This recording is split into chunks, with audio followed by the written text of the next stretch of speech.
こんにちは、ケンさんです。今日はパンデピスです。こちら。こんな感じで。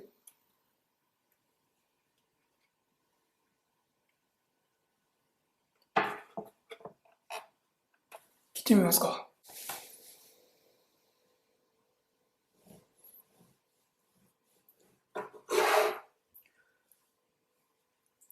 実はこのお菓子、中国が起源じゃないかと考えられています。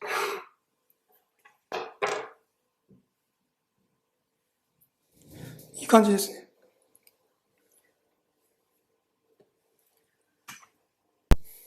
10世紀頃の中国で兵士たちの間で食べられていたミコンと呼ばれる非常食が元になったんじゃないかと伝わっています。その後、11世紀、十字軍によってヨーロッパに広まったようです。フランスではアルザス地方やブルゴーニュ地方のディジョンと呼ばれる町で作られるパンデピスがとても有名です。実は私このお菓子ちょっと苦手だったんですよ。もちろん今は好きですけども、その好きになったきっかけがありまして、レストランに食事に行った時にフロマージュと一緒に提供されたんですよ。それをワインと一緒にいただきますととても美味しく感じまして、それ以降好きですね。